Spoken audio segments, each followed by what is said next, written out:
ఉప్పల్ రామంతపూర్లోని మూసీ నాలా పక్కన ఉన్న ఇండ్ల కూల్చివేతకు సిద్ధంగా ఉన్న హైడ్రా ఆందోళన వ్యక్తం చేస్తున్న నాలా పరివాహక ప్రాంతాల ప్రజలు.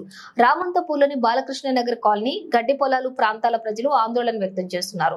కూల్చివేతలకు సిద్ధంగా ఉన్న ఇళ్లు బాధితులు తమకు అన్యాయం చేయొద్దని, తమ ఇళ్ల జోలికి రావద్దని హెచ్చరిస్తున్న స్థానిక మహిళలు ఇందుకైనా నీకు ఓట్లు వేసిందని ఆగ్రహం వ్యక్తం చేస్తున్నారు. ఇక్కడ ఇళ్లు కూల్చేస్తే నీకు ఎంత లాభం, ఏ ప్రాజెక్టు కడతావన్న మహిళలు.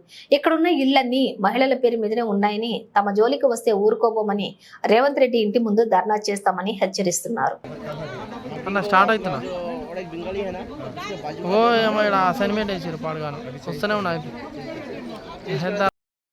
పథకాలు ఇవ్వడానికి ఇక్కడికి ఎందుకు వచ్చాడు వాడు? ఇక్కడికి ఇండ్ల గురించి మన భూముల గురించి కావాలి. పథకాలు ఇవ్వడానికి ఓట్లు ఇక్కడ వేయించుకోవడానికి వచ్చాడు వాడు. ఇక్కడికి ఓట్లు పనికి వచ్చి మన ఓట్లు ఎందుకు పనికి వచ్చి వాడికి?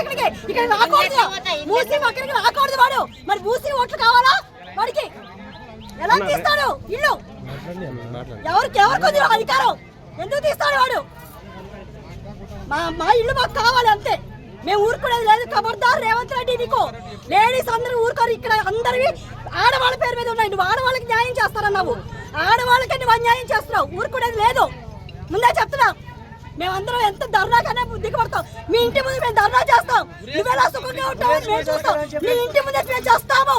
చూసుకో రేవంత్ రెడ్డి, నువ్వు ఎంతమంది సమాధులు కట్టుకొని నువ్వు ఇది చేస్తావో. నీకు ఏ ప్రాజెక్టులు కట్టుకుంటావో ఇక్కడ నీకు ఎంత లాభం లేకుండా నువ్వు ఇంతమంది పేదవాళ్ళకి గుండెల్లో కొడుతున్నావో మాకు అందరికీ తెలుసు. కోట్ల ఆస్తులు నువ్వు మూట కట్టుకోవడానికి మా అందరి జీవితాలను ఆడుకుంటావా? నువ్వు ఏ ప్రాజెక్టులు కట్టుకున్నా పేదవాళ్ళకి సమాధుల మీద ఊరుకునేది లేదు. ఖబర్దార్. ఇదిగోండి 5 పథకాలు ఎందుకు పంచిపెట్టాడు వాడు? ఇక్కడికి వచ్చి ఎందుకు ఇక్కడ ఓట్లు ఎందుకు పంచిపెట్టింది? ఎవరు పంచిపెట్టారు? కాంగ్రెస్ పార్టీ వాళ్ళు. ఎవరు? ఆయన తొత్తులే కదా. ఆ తొత్తులు మాకు ఓటుకి 1000 రూపాయలు చొప్పున కొనుక్కొని చేసుకొని కూడా మమ్మల్ని అందరినీ ఓటుకు అమ్ముకునేలా చేసి ఇక్కడ ఓట్లు కొనుక్కున్నారో లేదో మనకు తెలియదు. కానీ ఇవన్నీ ఎందుకు ఇచ్చాడు? ఇక్కడ ఓట్లు ఎందుకు వేయించుకున్నాడు? వాడికి ఏం రైట్స్ ఉన్నాయి? ఇవన్నీ ఇచ్చినప్పుడు మరి మా ఇల్లు తీసేస్తే ఇవన్నీ ఎక్కడ పనికి వస్తాయి? మేము ఎక్కడ బతకాలి? ఏం అవ్వాలి? చెప్పండి, సమాధానం చెప్పమానండి. రమ్మానండి రేవంత్ రెడ్డిని. ఎక్కడో కూర్చోవడం కాదు, ఇక్కడికి రమ్మానండి, వచ్చి మాట్లాడమనండి. పేదల మీదకి వస్తే నువ్వు మంచిగా ఉండదు, పేదలకు అన్యాయం చేయొద్దు. రేవంత్ గారు మరీ చెప్తున్నాము, పేదల జోలికి రావద్దు. 6 పథకాలు కూడా మాకు అవసరం లేదు, పింఛన్ అవసరం లేదు, రైతు బంధు అవసరం లేదు. మా ఇల్లే మాకు కావాలి. ఈ ఇళ్ళ నుంచి పోతే మేము బతకలేము. అక్కడ నుంచి పోతే ఇక్కడ నుంచి పోతే మా పిల్లలు ఇంత పిల్లలు సంది ఇక్కడ ఉందామని అంటున్నారు. మేము మటుకం మాకు డబుల్ బెడ్రూమ్ మాకు అవసరం లేదు. మా ఇల్లు మాకు కావాలి.